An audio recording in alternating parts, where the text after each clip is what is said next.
Good morning বন্ধুরা। আজকে নীল ষষ্ঠীর শুভ দিন, আর নীল ষষ্ঠীর শুভ দিনে সবাইকে জানাই অনেক অনেক ভালোবাসা।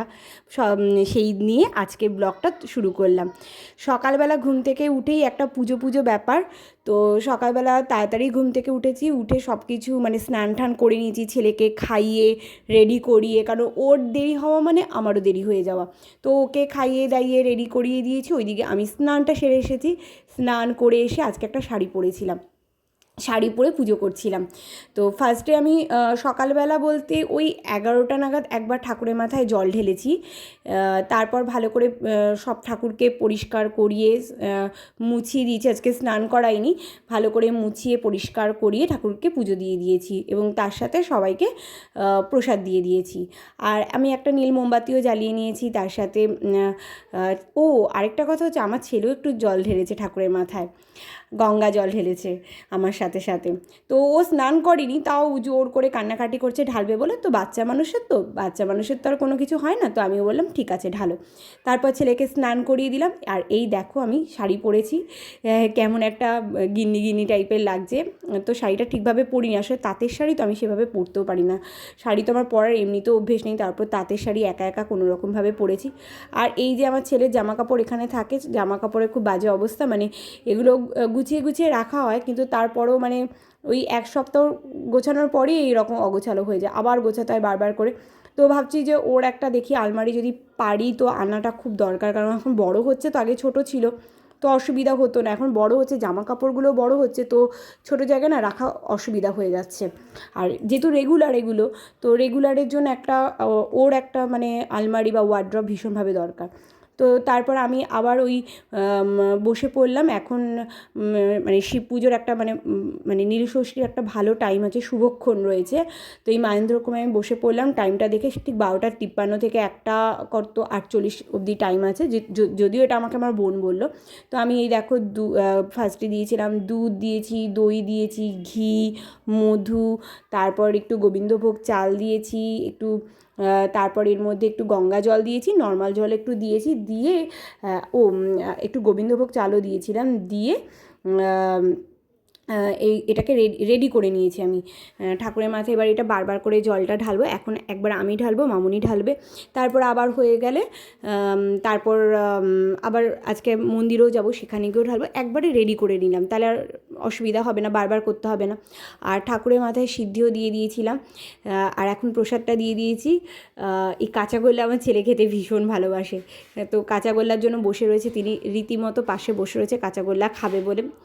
তো এই এখন ঠাকুরকে পুজো দিয়ে তারপরে এবার ছেলেকে খাওয়াতে যাবো। উনি তো সকালবেলা, আমার ছেলেটার না একটু শরীরটা খারাপ হয়েছে, মানে ওই কফের একটু সমস্যা হয়েছে, হালকা কফ টাইপের হয়ে গেছে, আর বাচ্চা মানুষ তো ওই কাশতে কাশতে না বমি করে ফেলছে।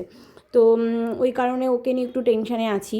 তো ভালো করে পুজোটাও দিয়ে নিলাম। আর এখন ছেলেকে একটা স্নান টান করি না, একটা নতুন জামা পরিয়েছি, এটা ওর ঠাকুমাকে দিয়েছে জামাটা, যদিও দিয়েছে নববর্ষের জন্য, কিন্তু এতগুলো জামা হয়ে গেছে, তো আমি বললাম এখন থেকেই শুরু হয়ে যাক পরা। তো ওই একটা পরিয়ে দিয়েছি আজকে। আর এখানে আমি পুজো দিচ্ছি, ও কিন্তু সন্দেশ খাওয়ার লোভে এখানে বসে রয়েছে। তো এখন পুজোটা হয়ে গেলে তারপর দেখবে আমার ছেলেও আমার সাথে সাথে ঠাকুরের মাথায় আবার জল ঢেলেছে।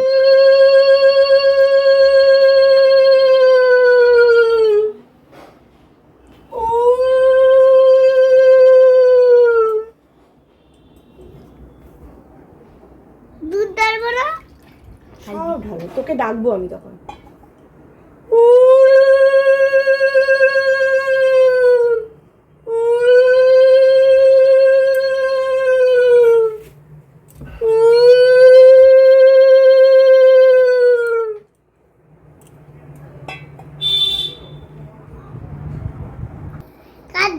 ছেলেটাকে মেরে একদম পাটি বেরি। দেখ বাবার মাথায় এটা দিচ্ছি, এই দেখে দেখ বাবা কোথায়? এই যে শিব ঠাকুর।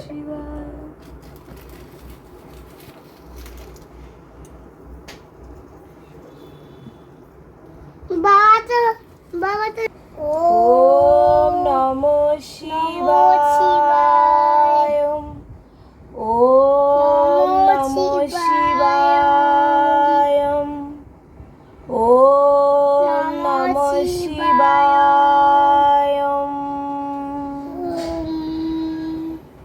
নমঃ করো ঠাকুরকে, ঠাকুরের কাছে বলো বলো কি চাও তুমি? ঠাকুর আমাকে ভালো রেখো, আমার সুস্থ রেখো। কি চাই বলি? কি চাই বলি? কি চাও বলো? সাবু। আর এরপর আমি খাওয়াতে বসে গেছি ছেলেকে, আর এইদিকে মামনি বা ঠাকুরের মাথায় জল ঢেলে দিচ্ছে। আর আমি আকন্দ ফুলে মালা দিয়েছিলাম, আর মামনি দিচ্ছে নীলকণ্ঠের মালা। তো ভালো করে পুজোটা হলো, বেশ দেখেও ভালো লাগছে। আমার বর বাড়িতে থাকলে ও এগুলো খুব পছন্দ করে, ওরও খুব ভালো লাগতো। যাই হোক, ও তো এখন একটু ব্যস্ত মানুষ হয়ে গেছে, তো এখন ও আসবে, তারপর সাবুটা মাখবো। আর সাবু মাখাটা তোমরা পরের পার্টে দেখতে পারবে, কারণ ভিডিওটা অনেকটা লং হয়ে যাচ্ছে, আর তোমরা সবাই শর্ট ভিডিও দেখতেই ভালোবাসো। তো এই পার্টে এই অবধি থাকলো, পরের পার্টে এরপর আমরা মন্দিরে যাব, তারপর সাবু মাখবো, সেই সমস্ত আসবে। তাই সবাই পরের পার্টের জন্য ওয়েট করো, পরের পার্টটা খুব তাড়াতাড়ি চলে আসবে। আর এখন এখানেই শেষ করলাম ভিডিওটা। ভালো লাগলে অবশ্যই চ্যানেলটিকে সাবস্ক্রাইব করতে ভুলো না, লাইক করো, কমেন্ট করিয়ে জানো তোমাদের কেমন লাগছে আমাদের চ্যানেলটিকে। আর আজকের মতো এখানেই শেষ করছি। আর এই যে এখন এখানে বিশাল পরিমাণে আড্ডা চলছে, কারণ আমার বোন এসেছে, বোনের সাথে মামনির খুব ভালো আড্ডা চলে, আর আমার ছেলেও বসে পড়েছে, তো বেশ একটা অন্যরকম লাগছে। তো আজকের মতো ব্লগটা এখানেই শেষ করলাম। টাটা, সবাই খুব খুব খুব ভালো থেকো, টাটা।